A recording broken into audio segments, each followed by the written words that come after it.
Oke, Assalamualaikum warahmatullahi wabarakatuh. Baik, untuk praktikum pertama geodesi geometrik terkait perhitungan pada perangkat lunak. Perhitungan pada perangkat lunak yang digunakan yaitu Excel dan MATLAB. Di sini saya bakal menjelaskan tentang MATLAB atau Matrix Laboratory. MATLAB adalah sebuah bahasa dengan high performance kinerja tinggi untuk komputasi masalah teknik yang memungkinkan kita untuk memecahkan banyak masalah teknis yang terkait dengan komputasi, khususnya berhubungan dengan matriks dan formulasi vektor. Di mata kuliah geodesi geometrik sendiri, MATLAB sangat membantu dalam perhitungan-perhitungan yang sulit atau hitungan yang banyak. Seperti ya komputasi geodesi geometrik itu perhitungannya sangat panjang, jadi sangat membantu sekali. Nah, yang kedua ada tampilan pada MATLAB. Jadi saat kita membuka MATLAB, di MATLAB terdiri dari banyak jendela. Jadi di sini saya akan menjelaskannya. Yang pertama ada current directory, yang menampilkan isi dari direktori kerja saat menggunakan MATLAB. Yang kedua ada command history, yang menyimpan perintah-perintah apa saja yang sebelumnya dilakukan oleh pengguna terhadap MATLAB. Yang ketiga ada command window, yang merupakan window utama dari MATLAB. Di situ tempat untuk menjalankan fungsi, mendeklarasikan variabel, menjalankan proses-proses, serta melihat isi variabel. Yang keempat ada workspace, yang berfungsi untuk menampilkan seluruh variabel-variabel yang sedang aktif pada saat memakai MATLAB. Yang kelima ada editor, yang berguna untuk membuat dan menjalankan M-file. Jadi editor dan command window fungsinya hampir sama. Tapi kalau editor itu dia menjalankan seperti fungsi-fungsi dan variabel dalam bentuk file. Kalau command window dia dalam langsung bentuk fungsi, kita mendeklarasikan variabel langsung keluar di situ di command window-nya. Di editor ketika kita menjalankan fungsinya dia akan keluar di command window. Nah, ini tampilan jendela pada MATLAB. Jadi yang A ada current folder, D command history, C itu ada command window, D workspace, E itu adalah editor. Nah, perintah dan operasi MATLAB. Untuk perhitungan-perhitungan seperti tanda tambah, kurang kali bagi, kurung, bagian terbaik, dan pangkat, itu sudah seperti pada umumnya perhitungan penggunaannya. Nah, untuk ada ANS, EPSP, INTNA, dan sebagainya itu bisa dibaca sendiri. Jadi kalian nggak bakal bingung ketika dalam penggunaan MATLAB. Seperti ada contohnya, ketika kita menggunakan di command window 2 tambah 2, lalu kita tanda enter, akan keluar tanda ANS, yang artinya adalah answer, yang digunakan untuk menyimpan hasil perhitungan terakhir. Dia akan keluar perhitungan terakhir yang kalian perintahkan seperti 2 tambah 2, ANS sama dengan 4. Dan selanjutnya. Oke, matriks pada MATLAB. Dalam membuat suatu data matriks pada MATLAB, setiap isi data harus dimulai dari kurung siku dan diakhiri dengan kurung siku. Untuk membuat variabel dengan data yang terdiri dari beberapa baris, gunakan tanda titik koma untuk memisahkan data tiap barisnya. Oke, contoh, matriks A memiliki ordo 2 kali 5, barisnya 2, kolomnya 5. Jadi, untuk memisahkan baris, dia menggunakan titik koma. Dan matriks B, dia menggunakan enter untuk memisahkan baris. Untuk matriks A dan matriks B, hasilnya kan sama sebenarnya, cuma penggunaannya untuk yang pertama, yang matriks A, dia menggunakan tanda titik koma, yang matriks B menggunakan enter. Oke, fungsi-fungsi matriks. Jadi, fungsi-fungsi matriks ini untuk mempermudah kita dalam pengolahan menggunakan matriks. Yang pertama ada zero, untuk membuat matriks yang semua datanya bernilai 0. Yang kedua ada ones, matriks yang semua datanya bernilai 1. Run matriks dengan data random dengan menggunakan distribusi uniform.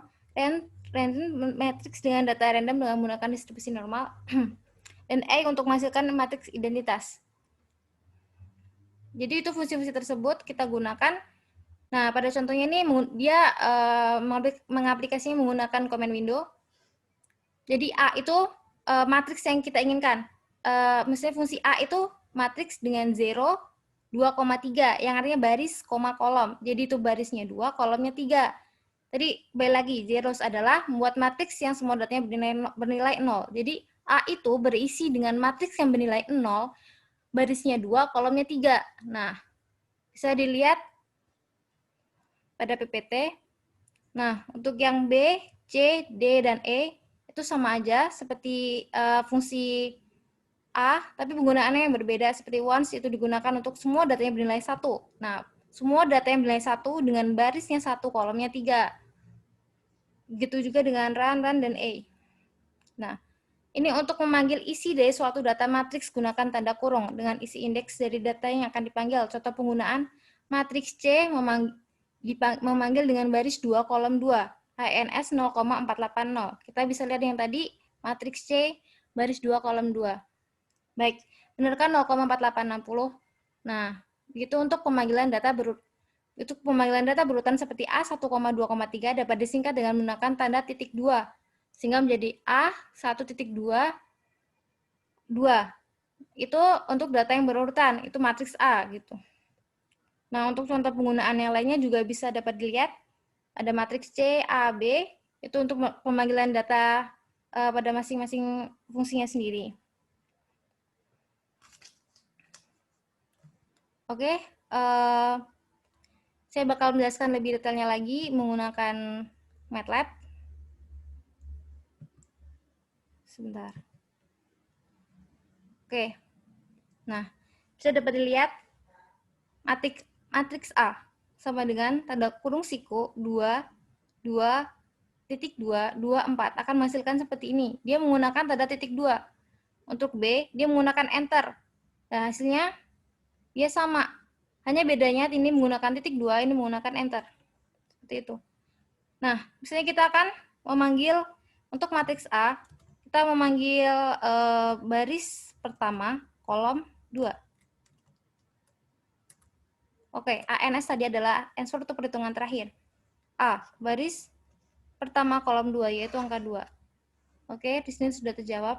Untuk jika ingin tentang fungsi, misalnya kita menggunakan matriks C sama dengan 0 dengan 2,5.